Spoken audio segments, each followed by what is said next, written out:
बहुत लोगों के ऐसे प्रश्न आते हैं कि 5,000 साल बीत गए हैं ठाकुर जी को। आज भी जब वृंदावन जाते हैं, ब्रज में जाते हैं, तो जगह जगह ठाकुर जी के पैरों के निशान होते मैं हैं। आपसे पूछने वाला था। तो लोग कहते हैं कि पद चिन्ह आज तक कैसे हैं, 5,000 साल बाद भी कैसे हैं? कैसे संभव हो सकता है कि 5,000 साल बाद उनके पैरों के निशान हैं?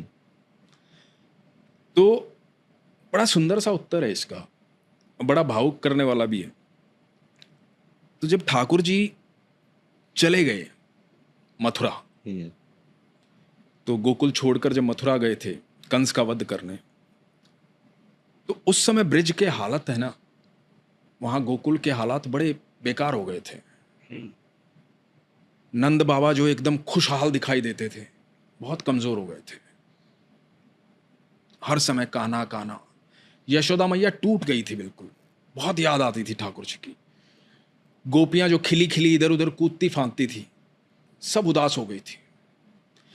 ऐसा कहा जाता है कि इतना रोए थे वहां के लोग कि नदी बह गई थी, इतना रोए थे।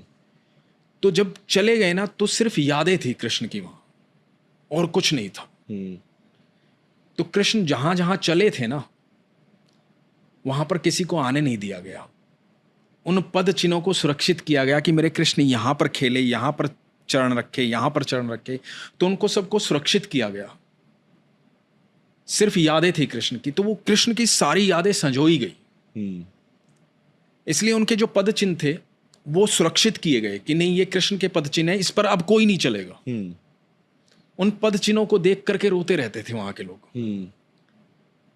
तो आज 5,000 साल बीत गए हैं।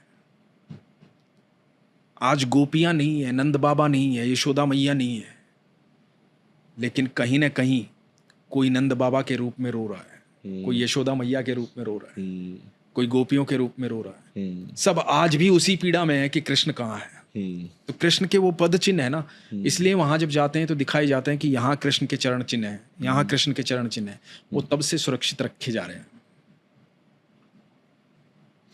जैसे कृष्ण भगवान वृंदावन में चले, हाँ, तो वहाँ की रज भी हाँ उतनी ही महत्वपूर्ण है। महत्वपूर्ण है वहां पर। आज जो हम वास्तविक दौर में देखें, आज के दौर में, तो आज सिर्फ 3 वो चीजें हैं जो कृष्ण के समय से हैं, जो 5,000 साल से जो की त्यों है। बाकी सब चीजें बदली हैं।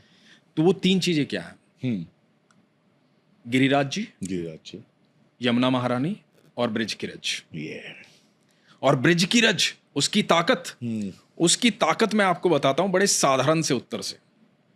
ब्रिज की रज में इतनी ताकत है, थोड़ी सी रज खाई थी ठाकुर जी ने और पूरा ब्रह्मांड मुख में दिखा था। तो अनंत ब्रह्मांड है ब्रिज की रज में। थोड़ी सी रज खाने पर पूरा ब्रह्मांड दिखा था यशोदा मैया को। तो वो ताकत है ब्रिज की रज में, उसमें खेले हैं कृष्ण। जो महाराज जी भी जो लगाते हैं ना टीका, हाँ, वो ऊपर पीला लगाते हैं चंदन, हाँ, लेकिन जो यहाँ से लेकर जो यहाँ तक जो लगा होता है वो रजी होती है। हाँ, ब्रिज की रज। तो ये 3 चीजें ठाकुर जी के समय से हैं।